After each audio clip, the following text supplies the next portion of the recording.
Lideramos el camino de la opinión pública y buscamos que la cultura del debate alcance consensos y soluciones a los problemas de nuestro país.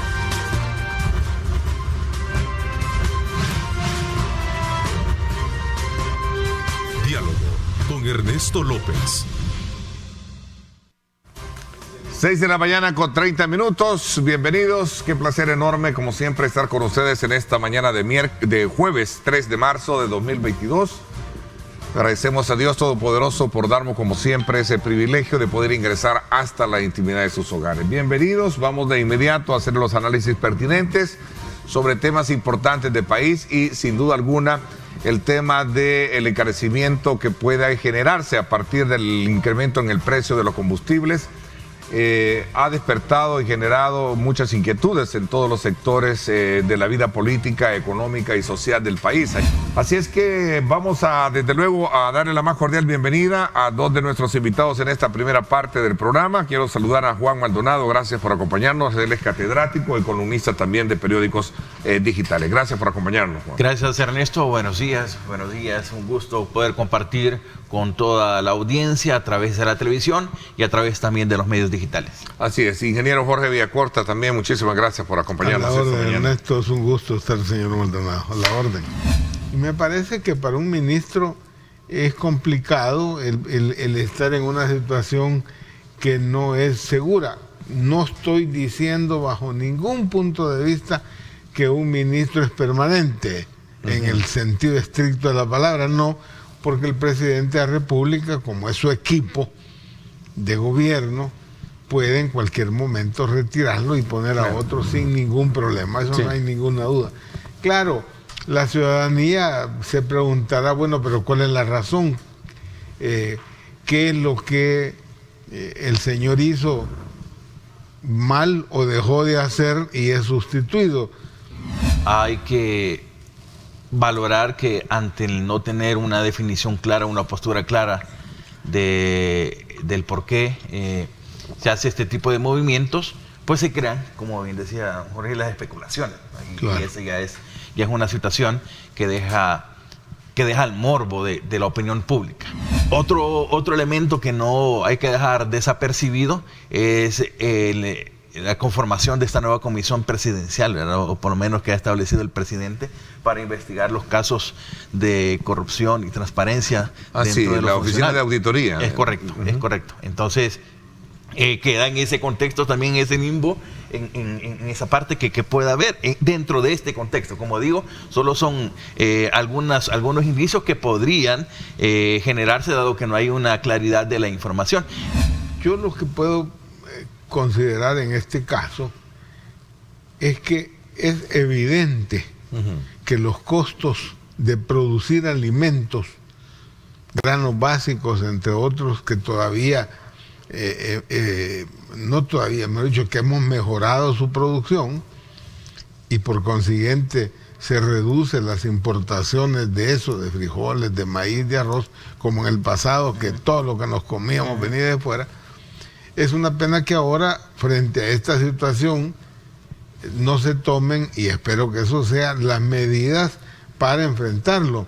No hay ninguna duda que el costo de los agroquímicos, por decirlo de alguna manera general, sube porque tiene su origen en el petróleo o en materias primas que corresponden a ciertos países. ¿Qué hacer para poder enfrentar paliativamente lo que puede venir a raíz de este tema del precio de los combustibles? Así como se escuchó por lo menos en la primera entrevista o las primeras palabras del ministro interino de Educación, habría que esperar también las primeras palabras de este ministro interino de Agricultura para determinar por dónde va a orientar esa guía. Y quizá aquí lo más primordial es no solo valorar aquellas acciones que tengan que revertir con los costos de los productos, con los costos de los materiales para la producción alimenticia, sino con una nueva línea de cómo mantener y generar productos locales para mantener esa seguridad local y que se abaraten los costos, porque en la medida que sea una producción local, los costos también tendrían que disminuir dentro de ese proceso. Lo importante es que debe de haber inmediatamente una respuesta a todo esto. Claro. El problema más importante para el sector de la agricultura es el costo de los agroquímicos, inmediato. No hay ninguna duda también que el tema del transporte afecta.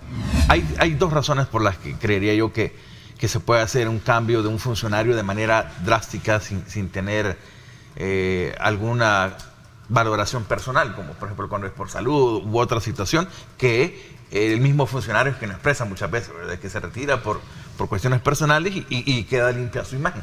En este caso es por casos de corrupción que se puedan encontrar, o de verdad por un giro de línea que no se ha presupuestado hasta ese momento.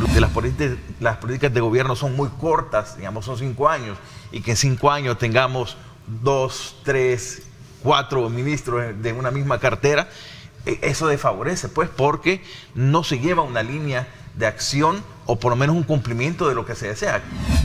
El problema es que el actual gobierno, la actual administración, me parece que se caracteriza por priorizar el tema mediático, es decir, qué cosas impactan mediáticamente en favor de la imagen tanto del presidente como de su gobierno.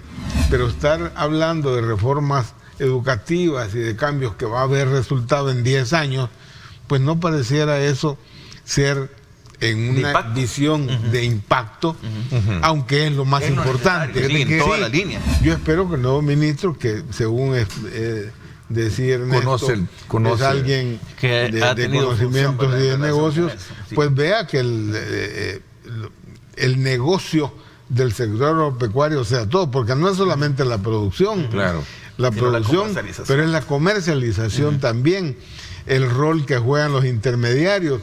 Muchas veces el agricultor recibe el 10% del precio que paga el ama de casa en el súper y el 90% se queda en los intermediarios.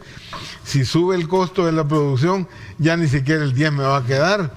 ¿Me explico? Entonces, yo creo que ahí lo que hemos entendido debe tomarse en cuenta. Hay parte de los impuestos, porque son eso, nadie me lo dice que por mi gusto pago tal cosa. Estos impuestos incluye, por ejemplo, una contribución para el fovial. Eso implica reparación de carreteras, etcétera, en un momento en que hay un daño evidente en las vías. Incluye una cosa también importante, que es el subsidio al gas licuado, que es el que permite precios de pupusas y tortillas que se hacen y que van al ama de casa o a aquel que consume. Genial, pero entonces, frente a una situación de crisis que tenemos, ¿qué medidas tendría que tener para reducir impuestos, aunque fuese temporalmente? Temporalmente, decir, bueno, miren, en los próximos 3 meses, mientras tal vez se pare esa carajada y podemos ordenar, y al mismo tiempo, ¿cómo reduzco gastos? ¿Cómo reduzco gastos que iba a hacer o que estoy pensando y que digo mejor no? Y eso me permite, entonces, por un lado, a los menores ingresos que voy a tener, los voy a compensar con reducción, como hacen en su casa, pues. La decisión es: enfrentemos esto de la mejor manera posible, con los menores costos posibles, y reducirle a la población, a donde sea, hasta donde es posible, estos costos en algunas cosas. Es evidente que el gasto del combustible, el gobierno dice muy bien, mire, no depende de nosotros el precio. Claro que no depende del gobierno el precio, sí, pero sí depende del gobierno qué medidas voy a tomar para paliar esto, aunque sean medidas temporales. Los altos precios de los combustibles generan impacto en todos los entornos sociales, pero igual, ¿qué hago yo para hacerlo? O sea, salgo a largas distancias, corro el vehículo, etcétera, de elementos. Y también, se lo decía acá a don Jorge, de que estas medidas en cierto momento se establecen más a nivel macro y beneficiando a la gran empresa, o sea, digo, a los grandes productores para la inversión grande. Eso es importante, no hay ninguna duda que el gobierno, una de sus tareas tiene que ser buscar acelerar la inversión, que también se ha reducido la inversión directa. El presidente Biden enfrenta una situación de impacto dentro de la popularidad bastante baja. Andaban cerca del 29% de aceptación en estas últimas encuestas que se tenían. Y es que aquí es donde se valora exactamente eso, que política se puede traducir como interés. Es decir, cómo de la noche a la mañana puede cambiar un discurso de todavía en enero estar diciendo, no, nosotros reconocemos a Guaidó como presidente interino de Venezuela, claro, pero ahora negocio con Maduro. Entonces esa es una situación complicada. Claro, el problema es que Venezuela desarmó, desarticuló la capacidad técnica para producir el petróleo.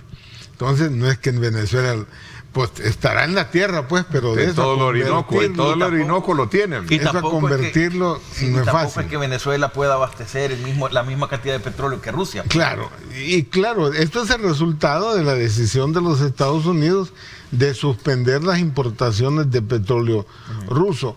Entonces este factor de las nuevas decisiones de el gobierno del presidente Biden pues pueden afectar no solo a nivel de credibilidad, sino que también a nivel de sus procesos de relaciones con otros países que puedan ahí identificar, bueno, entonces, ¿de qué lado están? Para mí, ya a estas alturas, estoy convencido que los demócratas no ganan la siguiente elección. Independientemente de quién sea el candidato, creo que los republicanos tienen mayores posibilidades de ganar. Ahora, considerar que el candidato republicano es el señor Trump también no es fácil pensarlo. Cada vez más le van a aplicar definitivamente los juicios que tiene pendientes por el asalto al Capitolio y esas cosas. Entonces, pero seguramente los republicanos buscarán un candidato de menos conflictivo como para garantizarse. De la población, sí, se utiliza el transporte colectivo para ir a trabajar, ¿verdad? Sí. Dice ahí, las verduras, toda viene en camión, no viene en barco ni en avión. Pero es que hablar de medidas es hacer relación a decisiones que van a actuar a corto plazo y pueden aliviar a corto plazo. Es como que si yo tengo una enfermedad, ¿qué tomo? Una pastilla para aliviar ese momento, pero sé que no va a atacar la enfermedad, sino que solo la va a aliviar temporalmente. Una reforma va mucho más allá de eso, porque la reforma debe ir vinculada a otros factores que complementen o ataquen esa enfermedad. Por ejemplo, medidas económicas, sí, no únicamente tienen que ver con las disposiciones del precio del combustible, sino que tienen que ver con otros elementos, reforma del modelo económico. O sea, que tanto, si bien se apuesta para la inversión, pero siempre pensando a gran escala de grandes empresarios. Claro, el problema es, el caso del Citran, el problema es que comenzó mal, porque lo manejaron mal desde el punto de vista de interés, perdóname, económico. Son de los errores, por no decir cuasi estupideces, de la gente del FMLN que manejó eso. No hay ninguna duda que eso era situación ilegal, no se hizo como se debería hacer una concesión, que para eso hay una ley de concesiones. Ahora, de nuevo, la Corte le exige al legislativo que resuelva eso, porque está ahí entrampado por razones de carácter legal.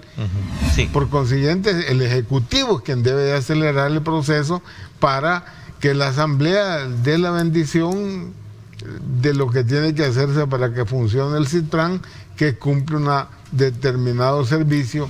El mismo gobierno, a través de la Asamblea, debe retomar nuevamente el poder del transporte público, porque aquí el poder lo ha perdido, solamente se ha generado como el valor de la concesión, pero las gremiales de transporte siguen dominando. Entonces debe ser el mismo Estado quien vuelva a retomar el manejo de esto. Y dos, la idea del Citrams me parece muy buena y de hecho fue muy funcional para la población. Aquí es donde venimos. Es una medida que, digo, en el sentido funcional, era beneficiosa para la población. Porque las unidades hayan de estar. Claro, estarán con el mantenimiento, me imagino que ahora sí, no estamos diciendo de que vuelvan a ser los mismos empresarios o las mismas personas que vuelvan a retomar, pero que la idea del proceso de Citram funcione, porque la población se veía beneficiada en el sentido de un transporte más seguro, más rápido y más económico. Nosotros vamos a esta segunda parte del programa a conversar con el ministro de Salud, Francisco Alaví, a quien le doy la más cordial bienvenida, y que nos va a poner al tanto sobre el estado actual de la pandemia y otros temas importantes de la cartera. Gracias por acompañarnos, ministro. Bienvenido. Gracias, un placer poder estar siempre informando a la población. Buenos días a todos los salvadoreños y sobre todo que se informan diariamente sobre el acontecer nacional en salud importantísimo.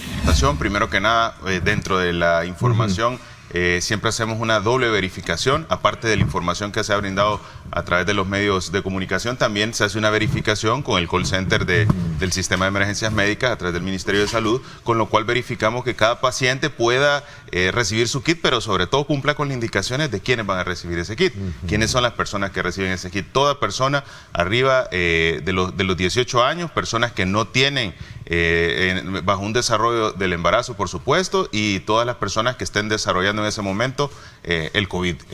Ahora, un dato importante es, pero me dirá, ¿la curva se ha elevado mayor? Sí, pero tenemos que tener también en consideración algo. Duplicamos la cantidad de pruebas.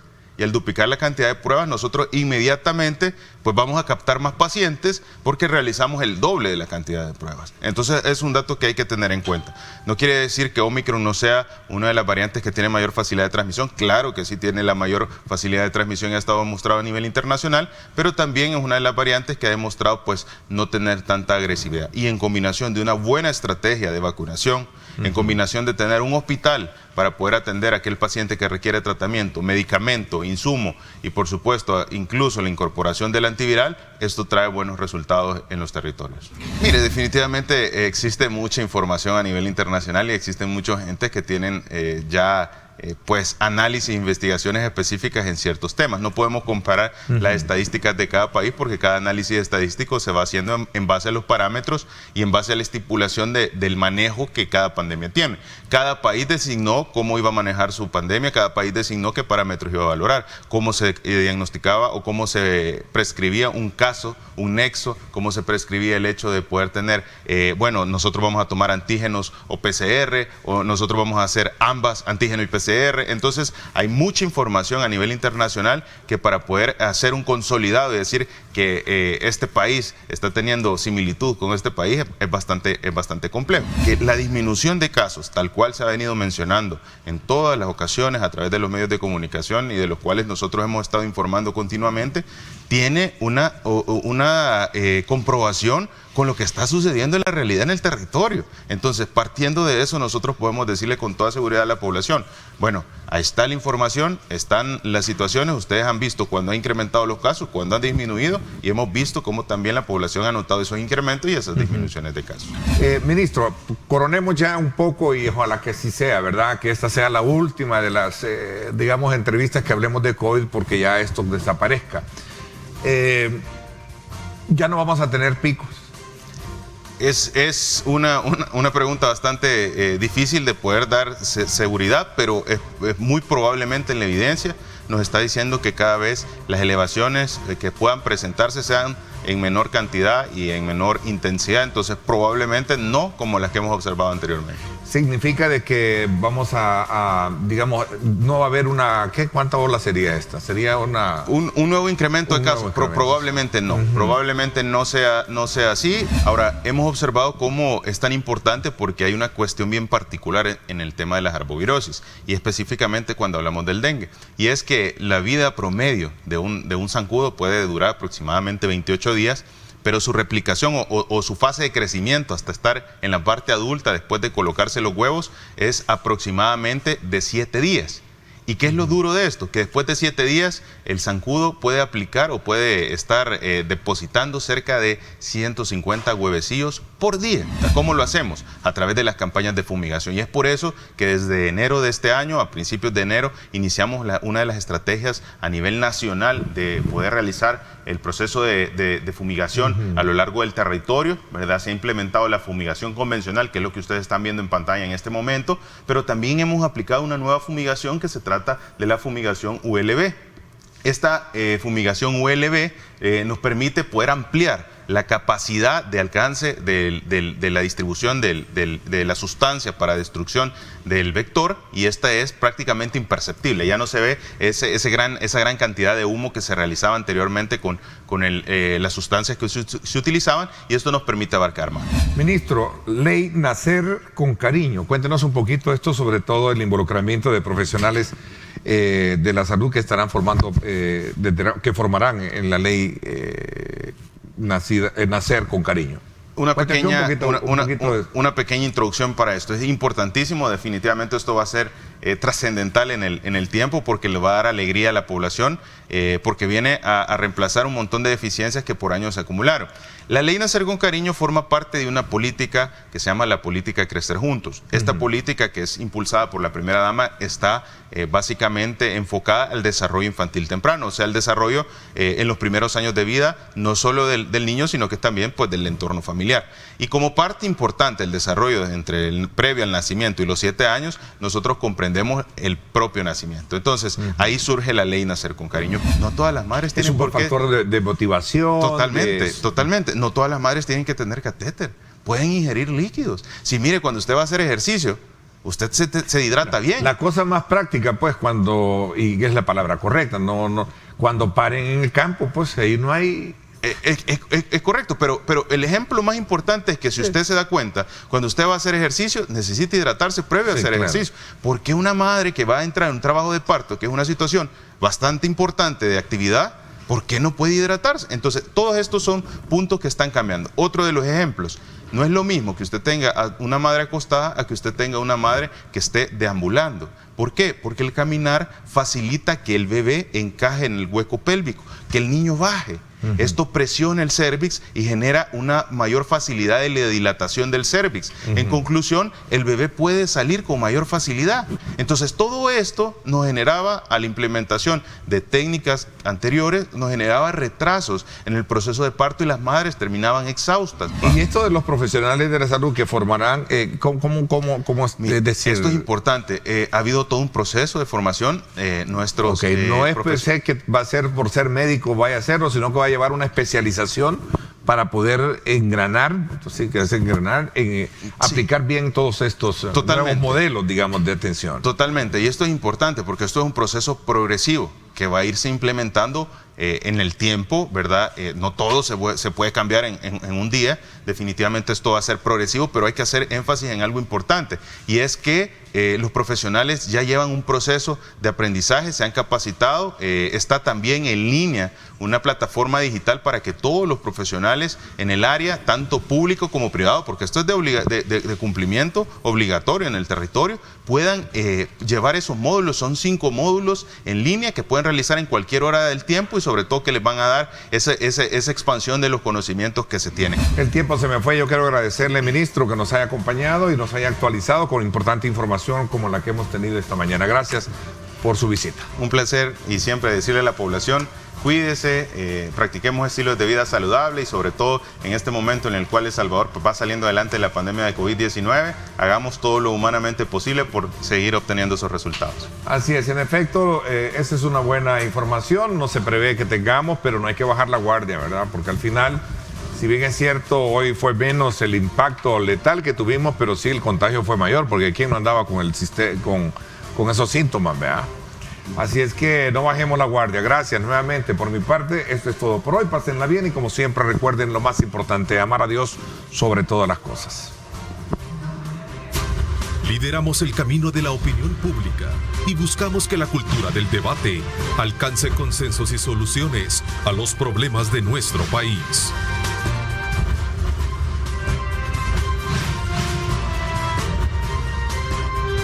Diálogo con Ernesto López.